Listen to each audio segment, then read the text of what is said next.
Стави крај на самоволието, партизацијата и неправдата при вработувањето во јавното здравство, додека вториот се однесува на тоа да престане системската дискриминација на премените работнички со договор на определено време, да престане нивното отпуштање од работа. Во однос на првото законско решение, иако Законот за здравствена заштита формално предвидува транспарентна постапка, јавен оглас и реагирање без основа на стручност и компетентност, во пракса се случува спротивното на овие јавни конкурси. Постоечката одредба од членот 161 му дава дискреционо право на директорот на здравствената установа да избере кој ќе работи, дури ако тој кандидат не е прворангиран. Следствено имаме бројни случаи каде најдобрите кандидати не беа избрани, а целата постапка се сведуваше на формалност со однапред познати одлуки. При тоа резултатот е катастрофален, се обезграбуваат младите и квалитетни здравствени работници, се губи довербата на здравствените институции во државата, и државата директно придонесува за одлив на дефицитарен медицински кадар во странство. Затоа предлагаме едноставно и јасно решение. Со овој предлог закон се додава една реченица во член 161 која гласи: работодавниот орган мора да го избере најдобриот кандидат согласно редоследот на ранг листата. Ништо повеќе, ништо повеќе. Ова значи крај на дискрецијата и крај на партиските вработувања и клиентелизмот во јавното здравство. Ова е закон за правичност, еднакви шанси и заштита на јавното здравство кој со децении се девастира намерно. Очекуваме од сите пратеници без разлика на партиската припадност да го поддржат тој предлог закон затоа што е нужно потребен за нашата држава. Второто предлог причина за нееднаквост, отказ и губење на работнички права. Во реалност се случува токму тоа, иако Законот за работни односи, Законот за заштита од дискриминација и Уставот предвидуваат еднаква заштита на премените работнички, постоечкото законско решение создава јасна правна дупка, особено за жените кои работат со договор на определено време.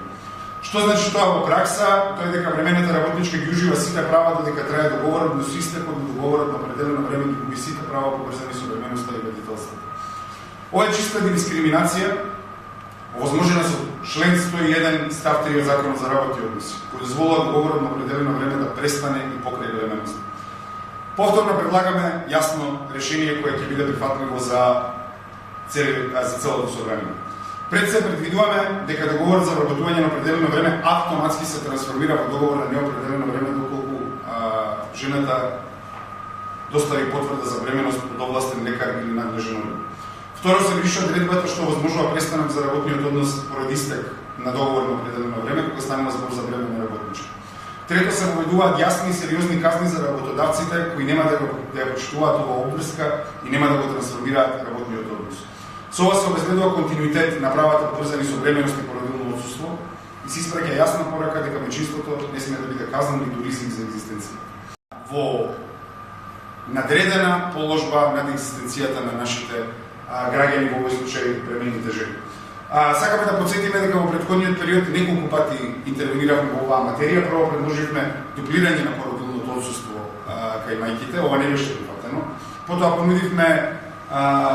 Потоа понудивме флексибилно работно време за млади родители до првите 5 години од животот на детето и предвидовме бесплатен превоз за овие млади родители. Во овој период ништо од ова не беше прифатено.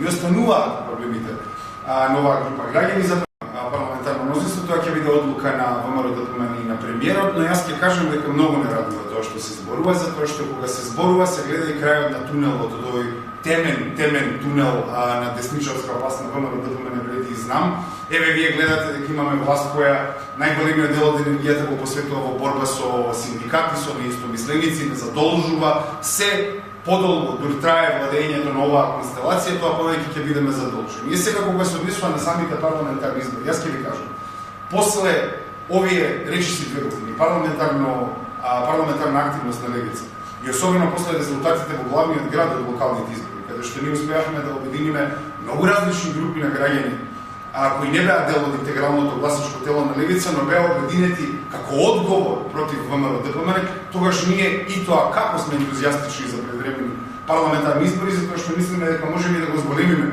успехот и факторизацијата на левица почнува од главниот град, но се шири се подалеку. Јас ќе ви кажам како што претендиравме да владееме со град Скопје на овие локални избори, сега ќе претендираме да владееме со Република Македонија, затоа што таа платформа е следствена на потребите на овие граѓани кои не можат да го трпат веќе овој притисок од властите.